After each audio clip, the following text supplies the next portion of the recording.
함께 보실 하나님의 말씀 룻기 2장 14절에서 23절까지 말씀입니다. 룻기 2장 14절에서 23절까지 말씀, 성경과 자막을 보시면서 한 절씩 교독하시겠습니다. 제가 먼저 14절 읽겠습니다. 식사할 때 보아스가 룻에게 이르되 이리로 와서 떡을 먹으며 내 떡 조각을 초에 찍으라 하므로 룻이 곡식 베는 자 곁에 앉으니 그가 볶은 곡식을 주매 룻이 배불리 먹고 남았더라.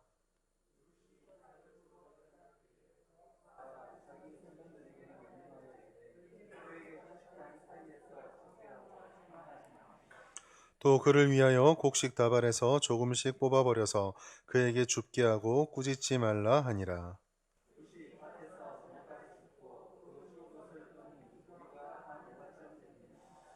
그것을 가지고 성읍에 들어가서 시어머니에게 그 주운 것을 보이고 그가 배불리 먹고 남긴 것을 내어 시어머니에게 드리매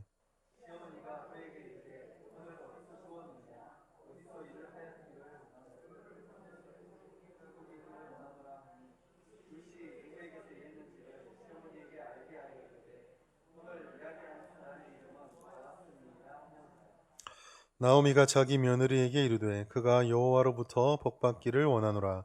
그가 살아있는 자와 죽은 자에게 은혜 베풀기를 그치지 아니하도다 하고 나오미가 또 그에게 이르되 그 사람은 우리와 가까우니 우리 기업을 물을 자 중에 하나이니라 하니라.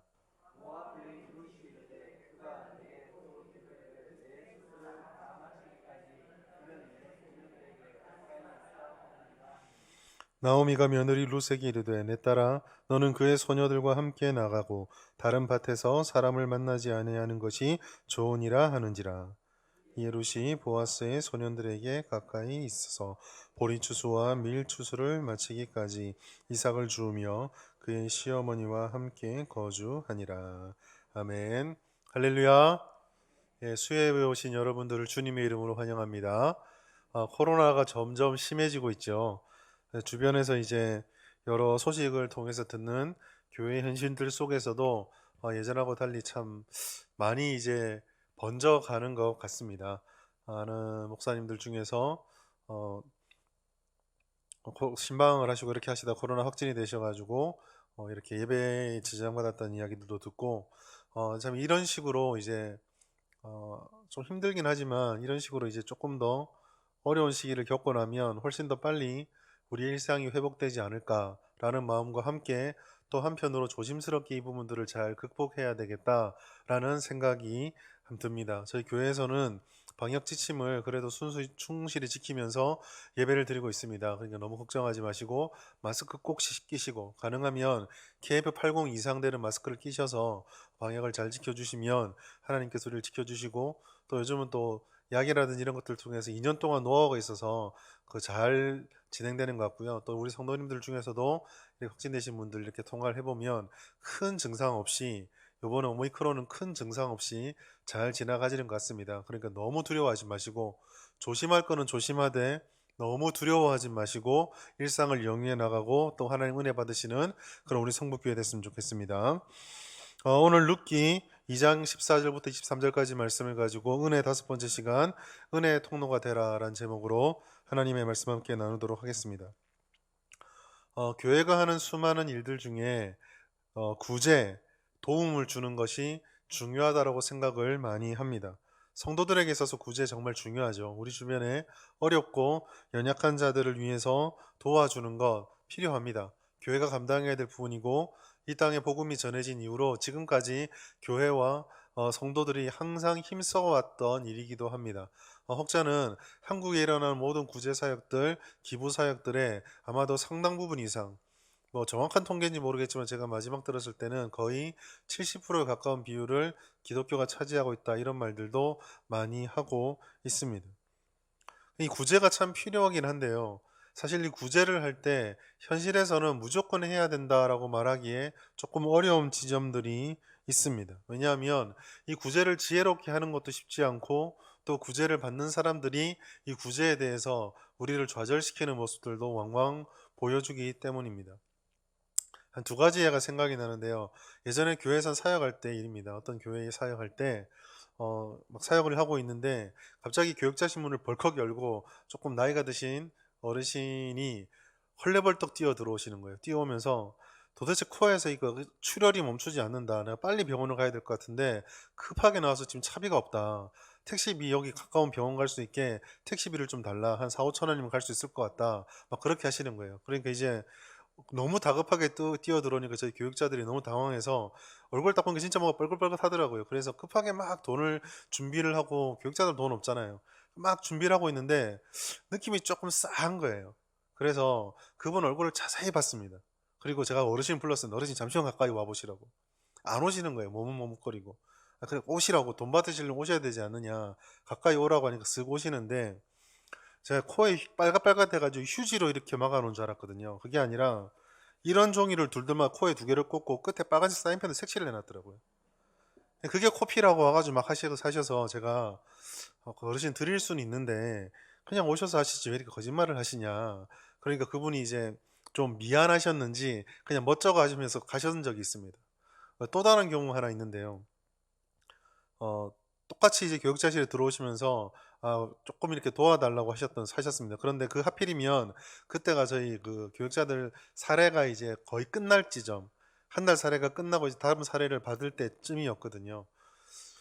그럼 아무리 뭐 교육자들 다 힘들고, 전이면 그때 저 혼자밖에 없었고 다들 이제 전도사님들 이랬기 때문에, 뭐 저도 비슷하죠. 크게 이렇게 큰 교회가 아니었기 때문에 그때 당시에 조금 부끄러운 얘기지만 지갑을 딱 열었는데 2천 원이 딱 있더라고요. 그래서 어쩔 수 없이 저희들이 지금 가지고 있는 게 이거밖에 없습니다 라고 2천 원을 드렸습니다. 그거를 받고 그냥 조용히 나가시길래 아무 생각 없이 그냥 일을 하고 있었는데 바로 곧이어 들어오시더라고요. 들어오시는데 손에 음료수를 두 개 들고 있었습니다. 그래서 우리가 없는 중에 이렇게 나눠드리니까 고마워서 뽑아와서 같이 드시자고 하는가 보다 라고 보고 있는데, 그걸 집어 던지면서 내가 거진 줄 아냐고 막 욕을 하고 나가시는 거예요. 아마 저희들이 그 교회에서 양복도 입고 넥타이 메고 뻑 하고 앉아 있으니까 뭐 되게 좀 부유하게 보였나 봐요. 이게 참 기분이 안 좋았죠. 그걸 던지고 나가시는데 이제 그런 경우를 볼 때마다 도와줘야 하나? 그 다음 분이 오실 때 정말 우리가 도와줘야 하나? 이런 생각이 좀 들 때가 있습니다. 왜냐하면 그 당시에 그 저희 교회에 그 계셨던 어르신 중에 한 80이 넘어가는 어르신이 계신데 그 너무 힘드셔서 저희들 교회에서 좀 구제를 해드리겠다. 너무 이렇게 좋게 받아줬으면 좋겠다라고 했을 때 그 어르신께서 그 말을 하셨거든요. 내가 아직까지 움직일 수 있는데 뭐 그래 도와주려고 하냐. 진짜 도움이 필요한 사역에 드려라. 그렇게 하시면서 그분이 매일 그 추운 계절에 그 이런 리어카 같은 거 구루마 끌고 다니면서 계속 종이를 줍고 자기 생활하시는 거 봤어요. 그래서 그분을 보고 이제 갓 30대 초반, 40대 들어올랑 말랑한 분들이 그런 식으로 행동하는 걸 두 개가 너무 비교가 되니까 이걸 어디까지 도와줘야 될까 참 고민이 많이 됐었습니다. 예전에 어떤 영화에서 나왔던 대사 중에 유명한 대사가 있습니다. 호의가 계속되면 권리인 줄 안다라는 그런 대사가 있었는데, 참 구제하는 입장에서 안타까운 이야기죠. 반면 또 다른 경우는요. 그렇게 도와주고 싶지만, 정말 도움이 필요한 사람이지만 제 개인적인 역량이나 한 교회가 가지고 있는 역량이 부족해서 도저히 끝까지 도와줄 수 없는 경우도 종종 발생합니다. 얼마까지 도와줘야 될지. 예를 들어 얼마 전에 제가 설교 때 말씀드렸던 것처럼 그 500원, 1000원, 2000원을 받기 위해서 순식간에 400명, 500명이 몰려들 때 도대체 그분들을 언제까지 감당할 수 있을지, 그래서 결국은 하다가 안 되니까 결국 지쳐서 못하게 되는 경우도 발생이 되었었죠. 이 양극화가 심하다라는 거, 오늘 현대사회에서 우리에게 닥쳐져 있는 가장 심각한 문제 중에 하나입니다. 이 양극화의 문제를 경쟁이나 도태라고 하는 되게 단순한 구조로 받아들이기 시작하면 사실 답이 잘 나오지 않습니다. 원래는 그렇게 보면 쉽게 어떤 식으로 우리가 좀 이해할 수는 있어요. 조금 어려운 사람들은 네가 노력하지 않아서 경쟁에서 진 거니까 경쟁에서 이기기 위해서 조금 더 노력해라. 이렇게 이해를 하면 훨씬 더 마음은 편합니다. 그런데 간혹 이렇게 우리가 보고 있으면 노력의 문제가 아니라 아무리 노력해도 그 돌파구를 찾지 못하는 그런 분들도 분명히 있거든요. 신앙에서도 마찬가지입니다. 우리가 신앙적인 문제를 이거를 접근했을 때에 기도를 하지 않기 때문에 조금 더 하나님 믿는 믿음이 부족하기 때문에 그러니 더 하나님 믿고 매달려 보자. 그러면 하나님이 은혜 주실 것이다 라고 던져놓으면 우리 마음은 편하고 우리의 책임을 하나님께 전가한 것처럼 보이지만 사실 우린 다 알고 있습니다. 아, 우리의 한계가 여기까지구나, 이런 연약함들을 보게 되는 것입니다.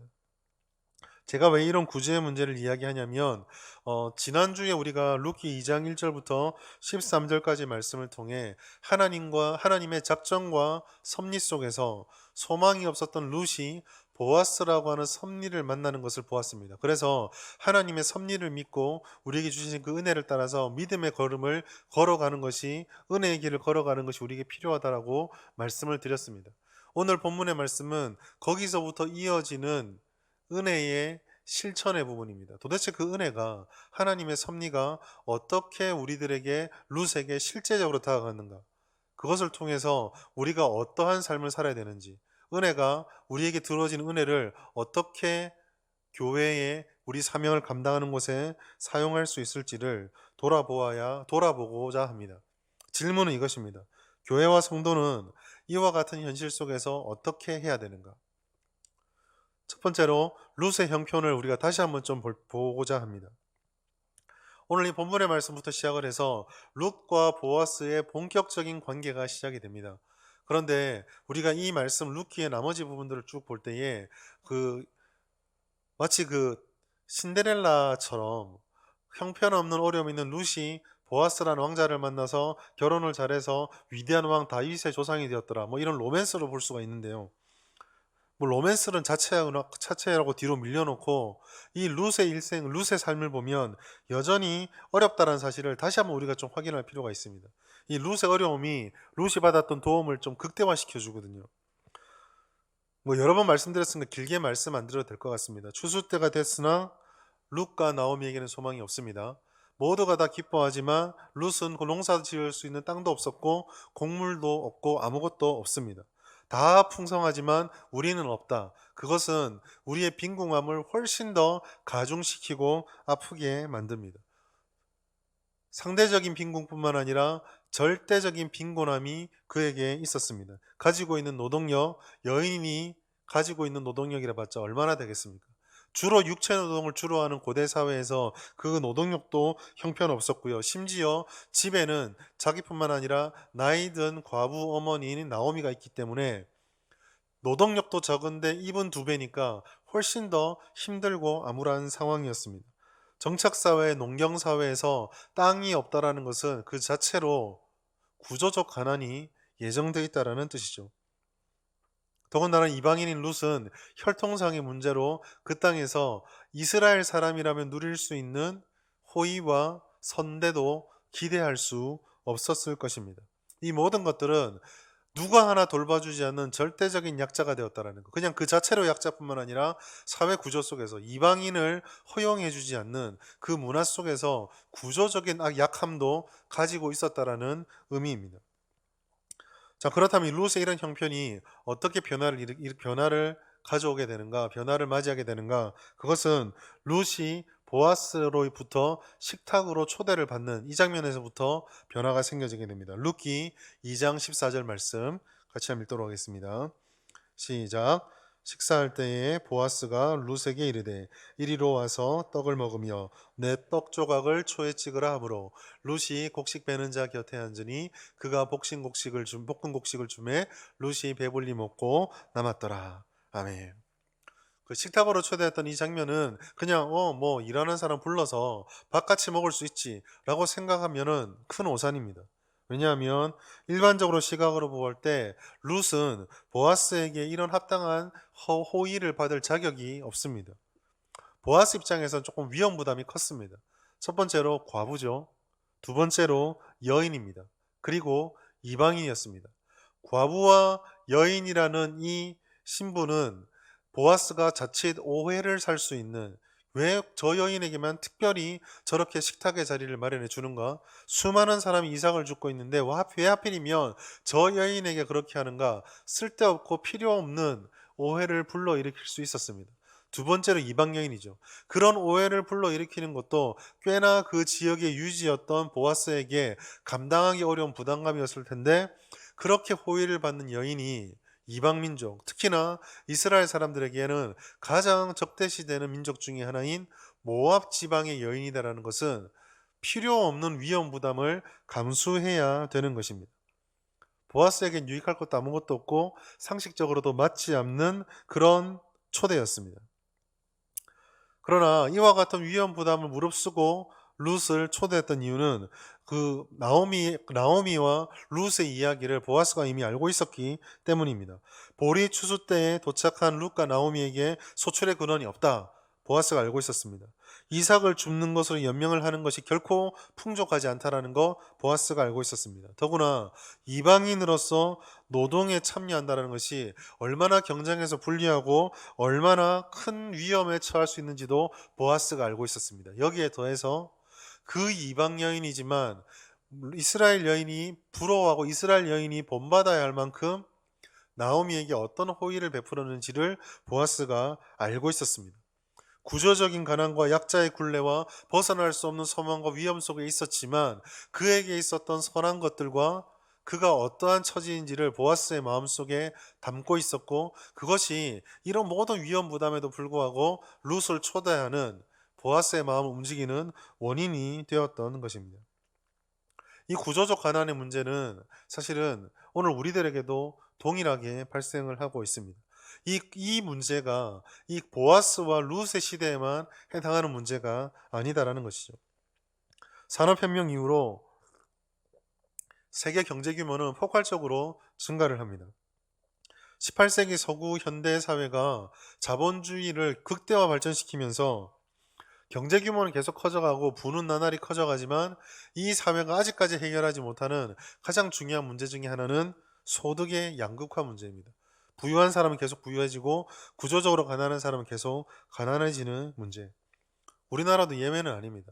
이게 소그만의 문제가 아닌 게, 제가 어디 통계 설교를 준비하면서 어느 통계에서 봤는데 세계에서 양극화가 가장 심한 나라가 어딜까요? 혹시 아십니까? 부유한 사람과 가난한 사람이 너무 극렬하게 갈라져 있는 나라. 세계 1위가 미국이거든요. 미국 보시면, 우리 영화 보시면 알겠지만 부자인 사람은 도대체 저 집에 들어가면은 평생 다 자보고 살까? 라는 정도로 집을 짓고 삽니다. 지금도 되게 충격적인 말이 하나 있는데, 빌 게이츠가 자기 집을 사고 나서 자기 집의 보안을 위해서 사생활 침해받고 싶지 않아서 그 집 주변에 있는 집들을 둘레로 다 사버린 겁니다. 아무도 못 살게 하려고. 이 부의 개념이 우리랑 다릅니다. 그냥 우리는 조금 더 외진 곳, 조금 더 조용한 곳 가서 어떻게 이 정도인데, 빌 게이츠는 그냥 자기가 살고 싶은 곳에 살면서 그냥 조용하고 싶으니까 주변 집을 다 사버려요. 아무도 못 들어오게. 근데 미국은 어떻습니까? 그와 같은 도시 지역을 잠깐만 벗어나면 흔히 우리가 말하는 할렘과 슬럼가라고 말하는 마약과 범죄가 울고 그른 도시가 바로 공존을 하고 있습니다. 근데 2위가 어딜까요? 어디라고 생각하십니까? 양극화가 제일 심한 나라 2위가 우리나라입니다. 우리나라가 참 심하다 그러는데, 그 2021년 2월 18일 통계청이 2020년 그 4분기, 그러니까 2020년 11, 12일, 12월 그 가계 동향 조사, 이런 그 조사를 발표합니다. 그 소득 계층을 5개로 나누어서 제일 소득이 좋은 사람을 5분위, 제일 가난한 사람들을 1분위로 나누어서 조사를 하는데, 이 최상위 그룹인 5분위와 최하위 그룹인 1분위의 소득 격차가 그때 당시 이렇게 돼 있습니다. 1분위의 근로소득이 평균 59만 6천 원. 그런데 5분위 제일 소득이 높은 소득의 근본 근로소득이 721만 4천 원.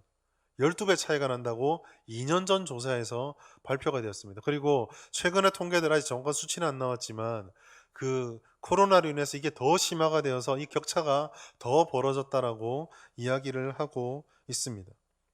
이 양극화가 왜 이렇게 벌어질까? 그 심한 원인이 무엇인지를 설문을 했는데 70%가 부동산 소유나 금융자산의 불균형 때문에 이와 같은 양극화가 나타난다라고 70%가 이야기를 했습니다. 무슨 말이냐면, 자기가 열심히 노력했지만 내가 능력이 부족해서 돈을 못 번다가 아니라 아예 처음부터 땅 가진 사람, 금융자산이 많았던 출발이 다른 사람들이 있기 때문에 우리는 이 장벽을 돌파하지 못하고 있다라고 생각하는 사람이 70%였다라는 것입니다. 무조건 이게 어떤 면에서는 설문조사에서 사람들의 인식일 수 있는데요. 쉽게 말해서 우리 주변에 룻처럼 구조적인 연약함을 가진 사람들이 있다라는 것입니다. 아무리 노력을 하고 아무리 힘을 써도 요즘 청년들이 그렇거든요. 요즘 청년들이 그렇습니다. 그 서울에 고시촌이 발달해 있는 그 갑자기 그 지역이 기억이 안 나죠? 노량진. 감사합니다. 그 노량진의 그 다큐멘터리를 본 적이 있습니다. 근데 그 다큐멘터리를 보면서 제가 너무 가슴을 쳤던 게 뭐냐면은 그 노량진의 한 청년이 자기를 15평 인생이랍니다. 그 처음에는 20대라서 그 사는 집을 보여줬거든요. 이 집이 15평이면 20대 때 괜찮지 않나? 그게 아니라 이 15평 인생은 나는 15평을 벗어나지 못한다라는 자기 규정이었어요. 평생 내가 아무리 노력해도 15평 정도 집을 살 수 있을까? 그게 이 사람들이 얘기하는 15평 인생이었습니다. 그게 한 4년쯤 전이었거든요. 지금은 어떨까요?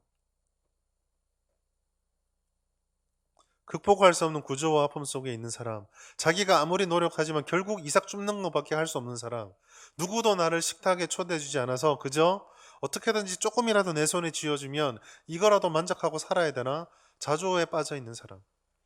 그 사람에게 지금 룻은 식탁으로 불러준 것입니다. 그러면 여기서 우리가 보아야 될 것은 단순 초대가 아니라 이 보아스의 초대는 모든 구조의 가난을 해결해주는 보아스의 호의였습니다. 그리고 이 보아스의 호의는 단순한 연민의 의식에 의해서 이루어진 것이 아니라 말씀에 따라 이루어진 것입니다. 잠언 19장 17절 말씀 같이 한번 읽겠습니다. 시작. 가난한 자를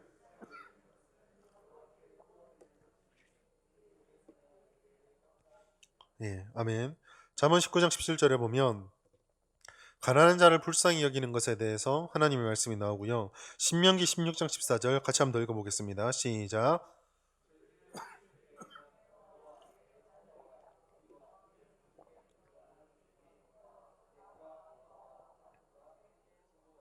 아멘.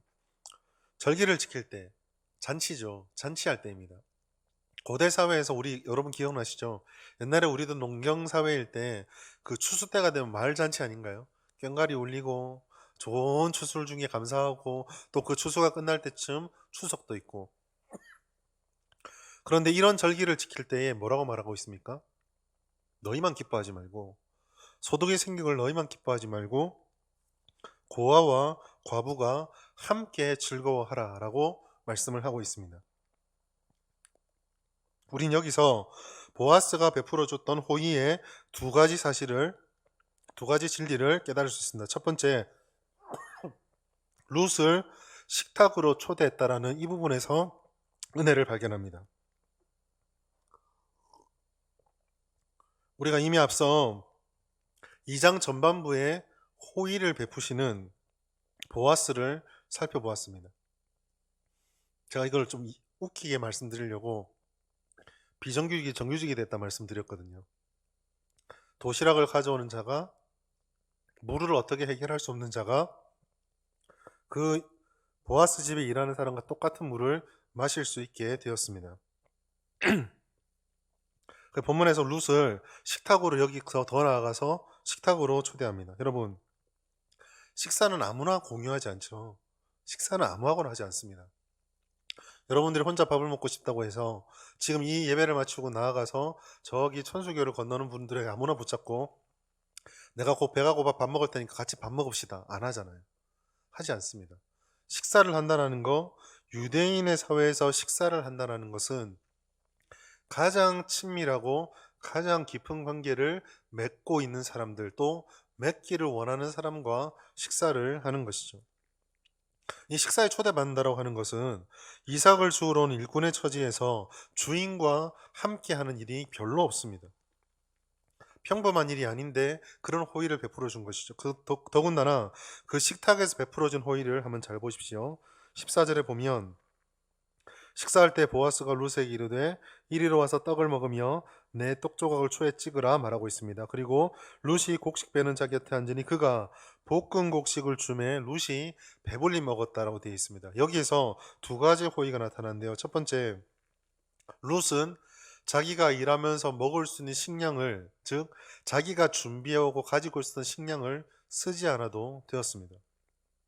아니 어쩌면 룻은 그 한 끼 끼니를 해결하기도 힘들었을 수도 있습니다. 오전에 주었던 식량을 가지고 점심 때 잠깐 집으로 돌아가 빨리 탈곡을 해서 시어머니에게 한 끼 식사를 대접하고 자기는 그냥 나왔을 수도 있습니다. 그런데 어떻습니까? 자신의 식량을 소비하지도 않고 음식을 먹을 수 있게 해주었습니다. 자산의 저축이죠. 두 번째로 뭐라고 되어 있습니까? 볶은 곡식을 주매 배불리 먹었다라고 되어 있습니다. 볶았기 때문에 아마 저장하기도 용이했겠죠. 배불리 먹었다라고 하는 것은 무슨 말입니까? 지금 보아스는 한 사람이 식사할 만큼을 준 것이 아니라 배불리 먹고 남았다라는 것은 이미 룻에게 식량을 줄 때, 그것도 볶은 곡식을 따로 줄 때 집에 들고 가서 네가 지금 주운 것뿐만 아니라 여기서 남은 것만으로도 다시 한 끼를 먹을 정도의 식사량을 제공하고 있다라는 것입니다. 그냥 적당히 불러서 적당히 먹고 적당히 돌려보는 것이 아닙니다. 보아스의 배려는 눈에 보이는 룻을 훨씬 넘어서고 있는 것이죠. 두 번째로 보면 곡식 단 사이에서 줍고 이삭을 조금씩 뽑아버리라 라고 하면서 호의를 보여주고 있습니다.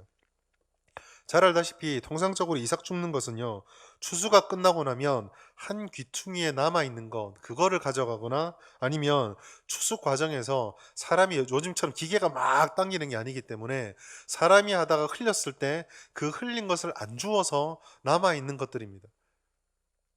추수할 때 여러분이 농사를 짓고 추수를 하면은 실수로 어차피 떨어진 건 어쩔 수 없지만 최대한 안 흘리려고 하지 않겠습니까? 이때도 마찬가지였겠죠. 그러니까 그렇게 노력을 다했는데 떨어진 것.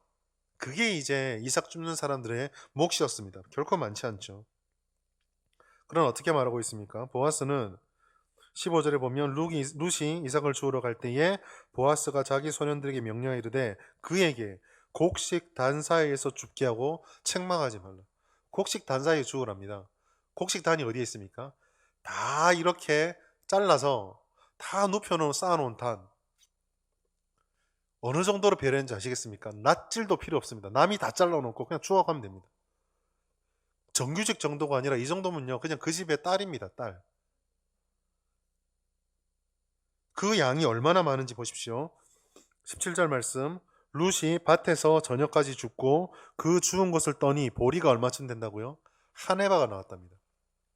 이 에바는 우리 단위가 아니기 때문에 잘 이해가 안 되시는데 대략 한 14kg에서 23kg, 평균 쳐서 20kg짜리 쌀 한 봉투 한 가마라고 생각하시면 됩니다. 그리 큰 양이 아닐지도 모르고 우리가 지금 마트에 가면 그냥 어싸 들고 오면 되는 양이라 생각할지 모르겠는데요. 당시의 계산으로 통상적으로 성인 남자가 하루 곡식을 먹는 소비량이 남자가요 500g 정도랍니다.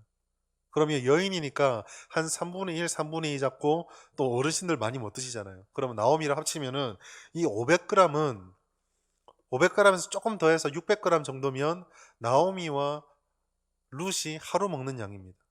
그러면 1kg는 어느 정도죠? 대략 아껴 먹으면 한 달 분량을 하루 만에 얻은 겁니다.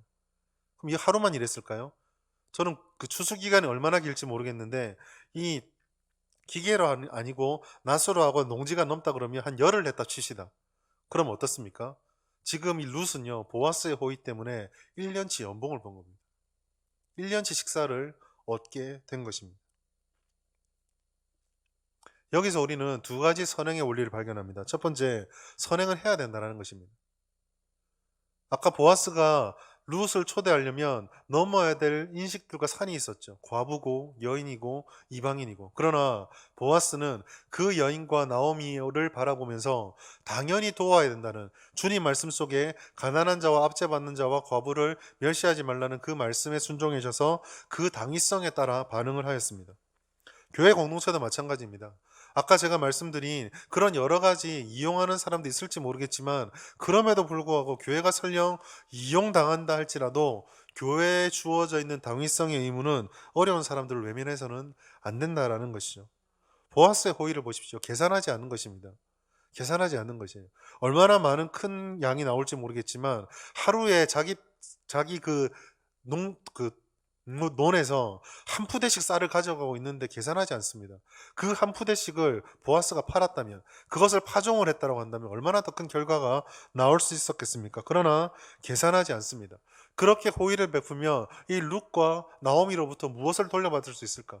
아예 돌려받을 수 없는 관계거든요. 그래도 계산하지 않습니다. 우린 여기서 다시 한번 룻기의 핵심 단어인 은혜, 헤세드를 발견합니다. 계산하지 않고 자격 없는 자에게 베풀어 주시는 은혜. 성도와 교회에게 이와 같은 책임이 있습니다. 성도와 교회는 은혜와 인애를 베풀 책임이 있습니다. 먼저는 우리 교회 안에 서로 성도들끼리 연약한 자들에게, 우리 어른들이 우리 청년들과 주일 학생들에게, 또 우리 가운데 가난하고 어려운 분들에게, 소외받는 분들에게 그렇게 해야 될 책임이 있습니다. 오늘부터, 지난주에 제가 교육자들하고 함께 논의하고 상의를 해서 오늘부터 코로나19에 확진되신 우리 성도님들을 위해서, 그리고 병문안 가게 되면 음료수를 들고 가거든요. 그 비용만큼 약을 준비해서 문거리 걸어드리고 기도하고는 사역을 시작했습니다. 아프고 연약한 자들, 국가에서 약을 다 줄 수도 있습니다. 그리고 이미 코로나가 오래됐기 때문에 어떻게 대응하고 자가격리하는 것도 물론 어렵지만 낯설지는 않습니다. 그럼에도 불구하고 우리가 할 수 있는 도움의 손길들이 필요합니다. 해피박스도 마찬가지고요. 문거리 전도도 마찬가지입니다. 다가갈 수 있고 베풀 수 있는 그런 마음들이 우리들에게 있어야 됩니다. 물론 방식과 정도의 문제 쉽지 않죠. 2,000원 줬다가 음료수 집어 던지는 사람에게 그 사람이 또 왔을 때 또 내 주머니를 열어서 드릴 수 있을까? 쉽지 않은 일입니다. 많은 사람이 몰려오면 언제까지 우리가 도와줄 수 있을까? 쉽지 않은 일입니다. 그럼에도 불구하고 고민해야 되겠지만 해야 된다라는 당위성은 분명히 존재합니다. 두 번째로, 여기서부터 나오는 것인데, 그렇게 우리가 당위성에 따라 다른 일을 도울 때 지혜가 필요하고 적절한 도움을 줄 수 있도록 적절한 도움을 줄 수 있어야 합니다. 보아스가 베푼 호의는 첫 번째로 식량이었습니다. 두 과부에게 가장 필요한 것이었죠. 가장 필요한 것이었습니다. 야, 너희가 가난하니까 입으로 옷이었겠지. 옷이 아닙니다. 정말 생존에 급급하면 옷은 한 벌로 오랫동안 입으면 됩니다. 먹는 거는 굉장히 심각한 문제죠.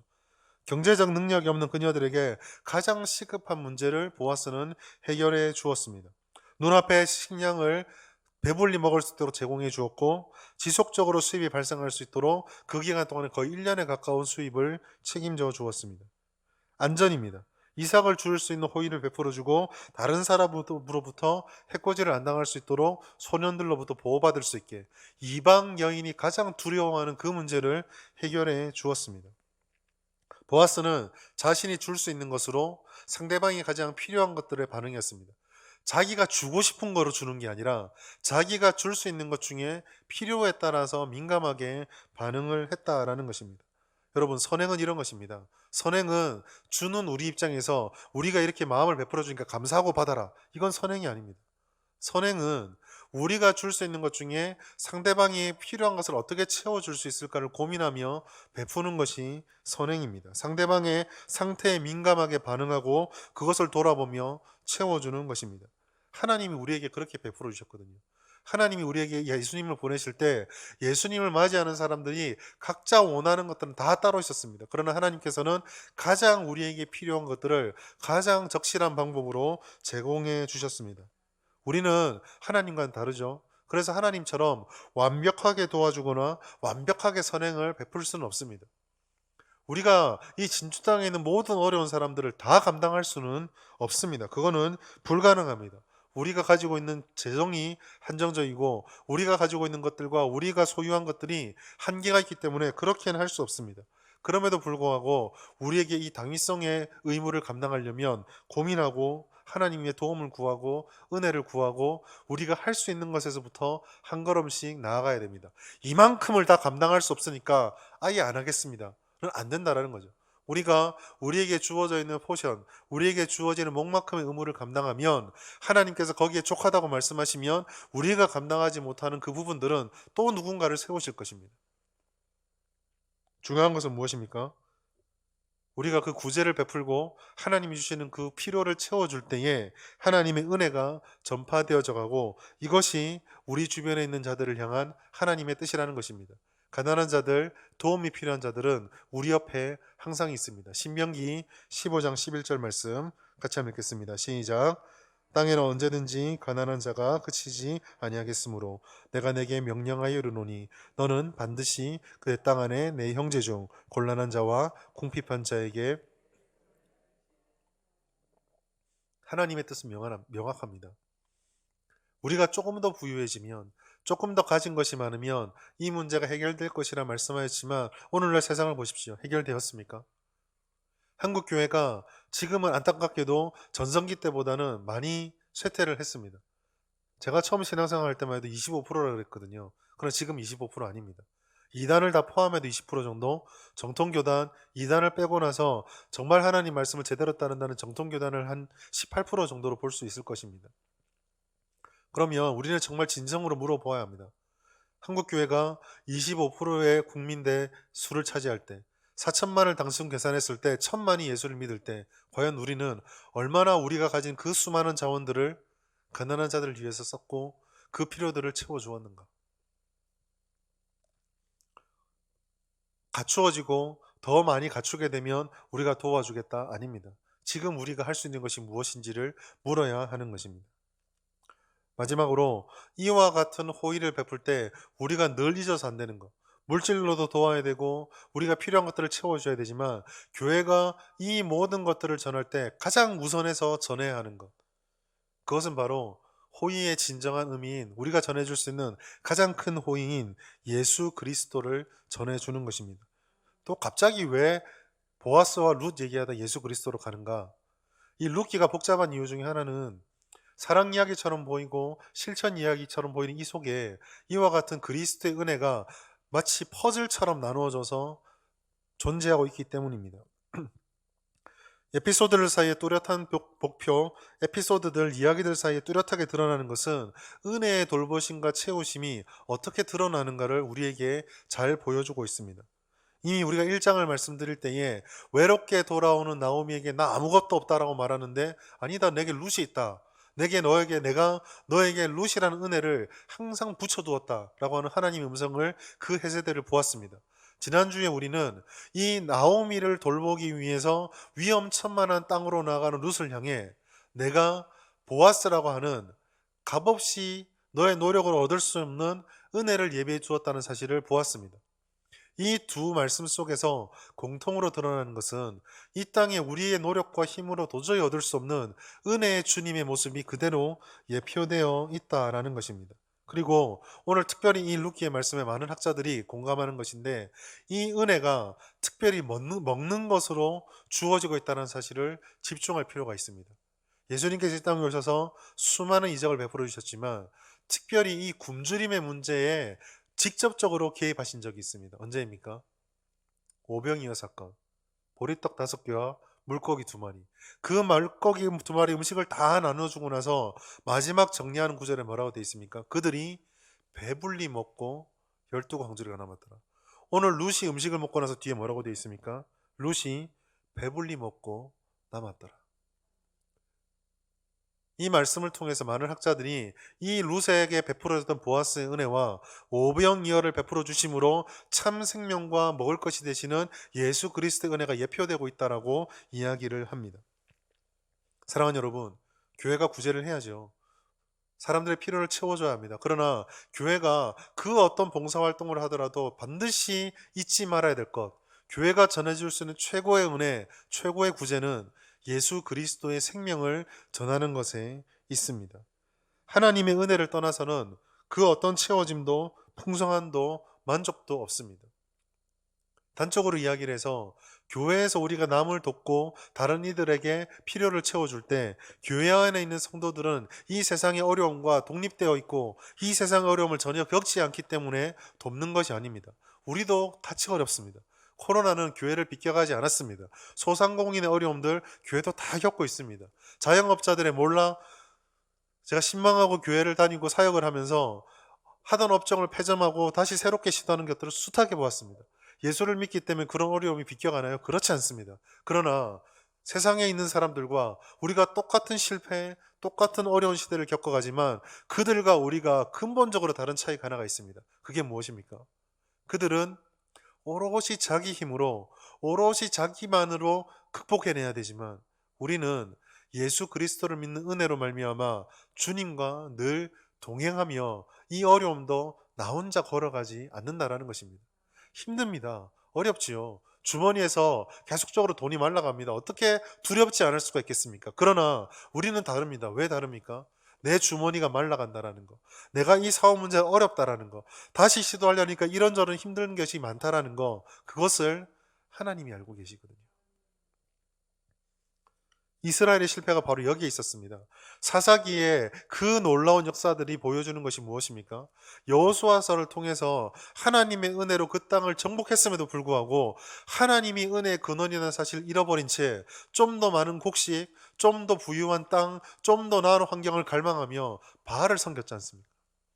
은혜의 근원 대신 하나님을 잊어버린 채, 잃어버린 채 그 세상 사람과 똑같은 삶을 살았기 때문에 그들은 원했던 물질도 얻지 못하고 원했던 평안도 얻지 못하고 원했던 권력도 얻지 못하고 그 사사기 기간 동안 오랫동안 계속 이민족의 침략에 시달렸어야만 합니다. 신명기 말씀 속에 약속해 주셨던 것처럼 너희가 주님을 따르면 모든 대적들이 한 갈래로 들어왔다 일곱 갈래로 도망갈 것이라 말씀하셨는데 사사기 역사는 어떻습니까? 이스라엘이 일곱 갈래로 도망갔습니다. 이 비극이 어디서부터 왔습니까? 가난입니까? 아닙니다. 가지고 있는 게 없었습니까? 아닙니다. 그들은 은혜의 근원 대신 하나님을 몰랐기 때문입니다. 오늘 이 땅에 수많은 사람들이 우리가 무엇으로 도와준다 할지라도 하나님의 은혜를 알지 못하면, 하나님을 아는 생명을 얻지 못하면 미봉책에 불과합니다. 다시 가난한 이들 도와준 이야기를 하겠습니다. 섬겼던 교회에서 제가 굉장히 좀 뭐라고 할까요? 이 영혼을 바꾸고 싶어서 관심을 가지고 그렇게 올 때마다 제 시간을 내고 때로는 교회에서 나오는 구제비에 제 주머니 돈을 털어서 이렇게 쥐어주면서, 물론 큰 돈 아니지만 한 2년 가까이 정성을 쏟았던 사람이 있습니다. 세상의 눈으로 볼 때는 쉽게 말해서 망친 인생입니다. 미래 계획도 없고요. 맨날 술에 찌들어가서 올 때마다 얼마나 술에 찌들었는지, 나이는 저보다 한 두세 살밖에 많지 않은데 얼마나 막 살았으면, 얼마나 마음껏 맛대로 살았으면 이 양쪽 이빨이 전부 다 부러지고 없습니다. 영양이 제대로 안 가지고 맨날 술만 먹으니까 다 빠져버린 거예요. 그래도 정신을 못 차립니다. 계속 그래도 예수 믿어야 된다고 올 때마다, 물론 저는 알고 있었습니다. 제게 돈을 타내기 위해서 제 말을 듣는 척하고 그렇죠, 교회를 와야지, 그런 말 한다는 알고 있었습니다. 2년을 정성을 쏟아부었는데 어떻게 됐을까요? 처음엔 2,000원 말하던 사람이 한 반년 지나니까 5,000원이 되고 마지막에 제게 2만 원인가 3만 원을 요구하더라고요. 도저히 그건 제가 없어서 이번에는 못 주겠다니 그때부터 오만 욕을 다 하고 얼마나 저를 갖다 뭘 했는지 모릅니다. 그냥 뭐 목사 때리듯이 우통 확 벗으면서 확 고함도 치고.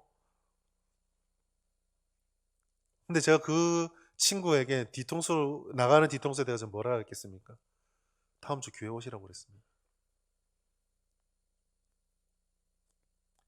2년 동안 제가 물질을 쏟아보면서 이 물질은 이 친구를 변화시키지 못한다는 걸 정말 잘 알고 있었습니다. 그러면서도 제가 왜 물질을 드렸을까요? 물질을 주면서 손잡고 한번 기도해주고 예수님의 사랑 그래도 한마디를 전해주고 예수 믿어야 된다는 전해주는 그게 혹시나 씨앗이 돼서 그 영혼이 변할까?